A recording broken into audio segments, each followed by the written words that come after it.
Ton énergie, c'est une de tes ressources les plus essentielles. Et c'est pas un truc bullshit, je te promets, c'est pas un truc de développement personnel, c'est pas un truc de chakra, de machin, non. C'est juste ton énergie, c'est la ressource que tu vas remettre à jour chaque fois que tu vas aller te coucher le soir, ou chaque fois que tu vas faire quelque chose pour te ressourcer, quelque chose qui te rend heureux. Et c'est ta barre d'énergie. Et c'est méga important parce que dans cette vie, il y a des vampires énergétiques. Genre vraiment. Il y a des gens qui, quand ils vont voir que tu commences à réussir dans ta vie, ils vont venir et ils vont t'accrocher comme ça, ils vont plus vouloir te lâcher. Il y a des gens, dès que tu vas commencer à avancer dans ta vie, ils vont venir comme ça, ils vont plus te lâcher. C'est fini. T'es genre, parce que ils vont se nourrir de toi. Ils vont se nourrir de ton bonheur, en le cassant, en le prenant. Par exemple, quand j'avais 16 ans, j'étais complètement... Non mais vraiment, quand j'avais 16 ans, c'était il y a plus de 10 ans, j'étais à l'ouest. J'étais dans un autre monde. Et j'avais pris l'habitude que tout le monde me détestait au lycée. C'était devenu une habitude. Ça veut dire que je me disais, trop bien, parce que comme ça, je me nourris de cette haine que les gens ont envers moi. Et en vrai, avec du recul, ça marchait. Parce que vraiment, c'est une énergie, tu peux t'en nourrir. C'est-à-dire que quand t'es triste à côté de quelqu'un qui ne t'aime pas, la personne peut se nourrir de ton mal-être.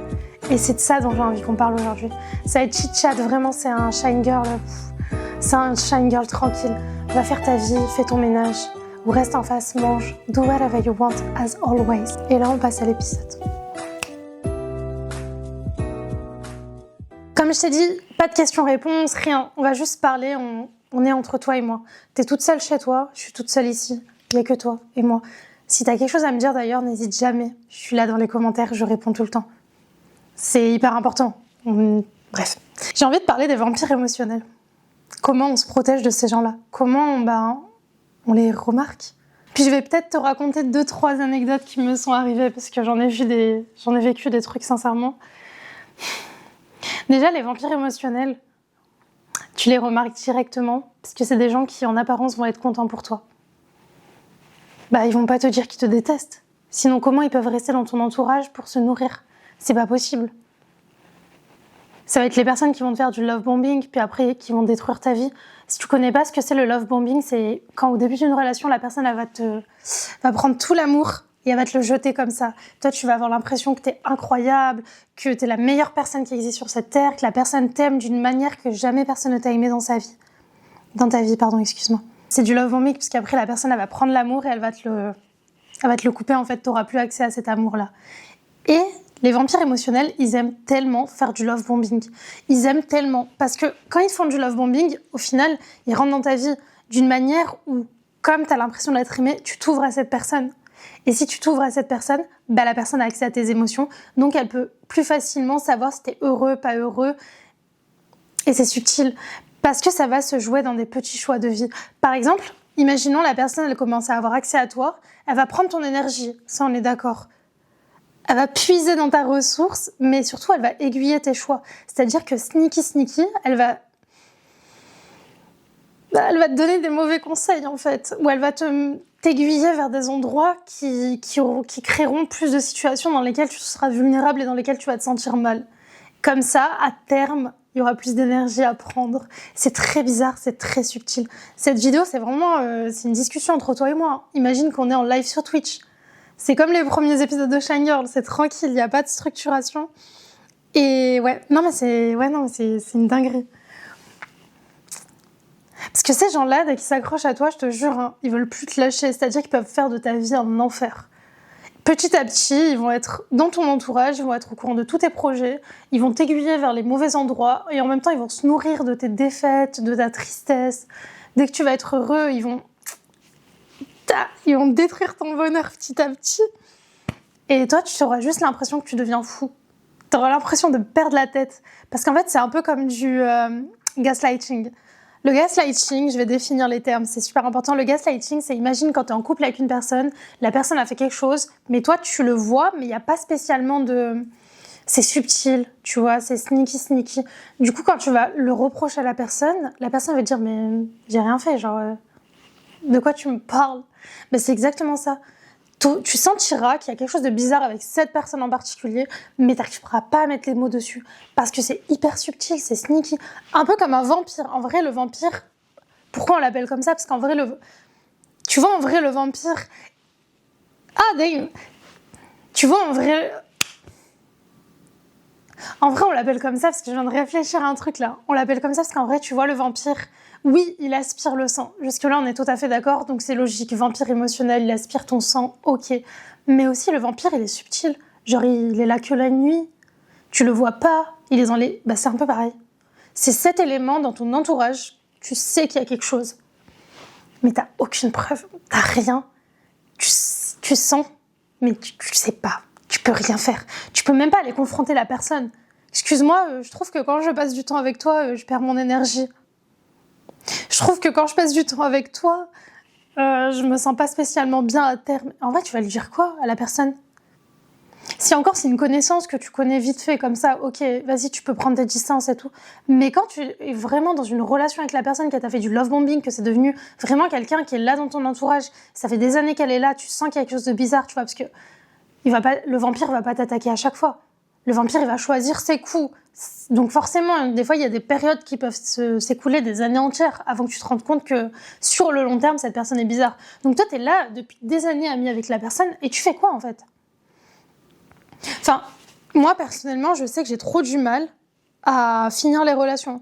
C'est pour ça que je choisis bien mes relations avant de les commencer. Parce que je sais que si je rentre dans une relation, je vais pas réussir à bien, tu vois. Il y a 2 ans, par exemple, je suis allée à la fac et j'ai rencontré une fille. Je te jure, je pouvais pas. J'ai su directement qu'on n'était pas fait pour être ensemble. Mais on se rejoignait tous les matins, on mangeait tout le temps ensemble. Comment tu t'esquives de ça ? Ça veut dire que, trop tard, en fait. Je m'étais mis dans la relation, c'est trop tard. Si t'as des conseils pour bien finir tes relations, je suis sûre que ça sera utile à quelqu'un, donc n'hésite jamais. Et du coup, tu te retrouves bloqué dans cette relation avec ce vampire. Soit t'as le courage de quitter la relation, et dans ce cas-là, t'es trop génial, vraiment incroyable, partage tes tips, ou alors, t'as pas de preuves, et en plus, t'as pas le courage de finir la relation. Tu sais que ces personnes, si elles peuvent te prendre tes habits, si elles peuvent te prendre ta maison, si elles peuvent te prendre tout, elles prennent.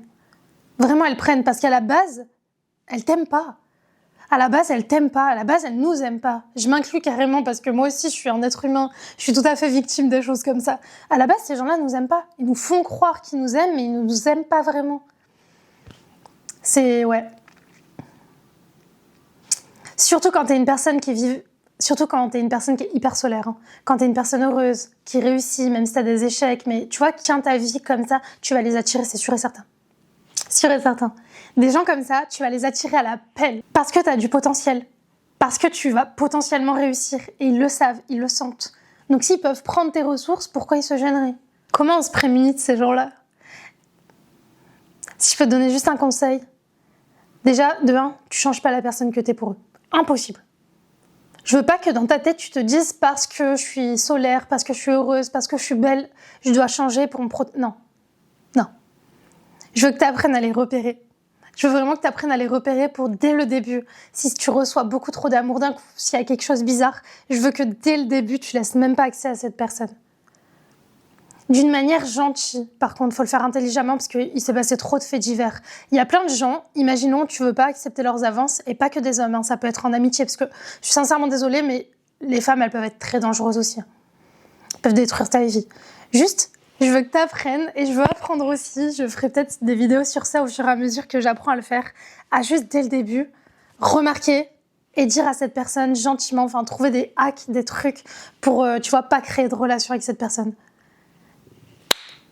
Comme ça, la personne, elle nous colle pas. Et comme ça, la personne, elle nous embête pas. Et elle a pas de haine envers nous. Elle a pas une obsession, tu vois. Et je pense que c'est être conscient des gens qui t'entourent, conscient des émotions que tu ressens aussi, parce que tu vas le sentir, il y a plein d'émotions que tu vas sentir quand t'es pas bien avec une personne. Par exemple, quand je suis pas bien avec une personne, j'ai envie de vomir. Ou quand une personne vraiment pense potentiellement du mal de moi ou quoi.